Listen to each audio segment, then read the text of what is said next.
राज्यातील कांदा उत्पादक शेतकरी अडचणीमध्ये सापडलाय। कांद्याचे दर कोसळल्याने शेतकरी संकटामध्ये सापडलेला आहे। कांद्याला प्रति क्विंटल 800 ते 1200 रुपये दर मिळतोय।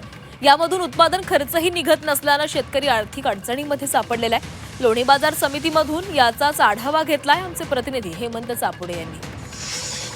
गेली काही दिवसापासून कांद्याला कवडीमोल बाजारभाव मिळत असल्याने कांदा उत्पादक शेतकरी मोठ्या संकटात सापडला आहे। मी सध्या आंबेगाव तालुक्यातील लोणी बाजार समितीत आलेलो आहे। आपण या ठिकाणी जर परिस्थिती पाहिली तर सध्या शेतकऱ्यांनी कांदा हा विक्रीसाठी आणलेला आहे। मात्र या कांद्यातनं सध्या शेतकऱ्यांना कवडीमोल बाजारभाव मिळत असल्याने शेतकऱ्यांचा केलेला एक खर्चही निघत नसलेली परिस्थिती पाहायला मिळते। आपल्या सोबत बोलण्यासाठी शेतकरी काय सांगाल, काय परिस्थिती आहे सध्या?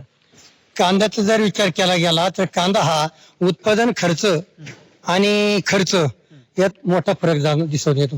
गेली 6 ते 7 वर्ष मी या मार्केटमध्ये कांदा घालतोय। मार्केटिंग व्यवस्था खूप छान आहे या ठिकाणी। मार्केटिंग व्यवस्था किंवा इथलं व्यवस्थापन जे आहे ते खूप चांगलं वाटलं मला, म्हणून मी 7 वर्ष कांदा घालतो। परंतु या ठिकाणी हे जे चालू वर्ष आहे, हे चालू वर्ष या ठिकाणी कांदा उत्पादन कांसाठी खूप अडचणीचं बनलेला आहे। सप्टेंबर मध्ये कांदा लावलेला कांदा तो ह्या वर्षी कांदा आता फेब्रुवारी यांना पूर्ण होतोय। मजुरी, हवामानाचे बदल आणि दुसरी गोष्ट अशी की या ठिकाणी कोंबड खत असेल, सल्फेट असेल, फवारणी असेल, इतर मजुरी, सल्फेट वगैरे सर्व धरतात।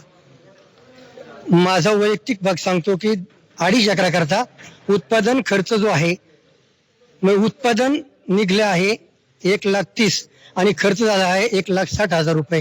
मला तोटा जो आहे तो तोटा आलेला आहे 30,000 रुपये। कांद्याची परिस्थिती की 2 वर्ष झाली की गेल्या वर्षी बरेच कांदे सोडून गेले आणि मुलीचं लग्न आले ते मी कशाची जेव्हा करणार?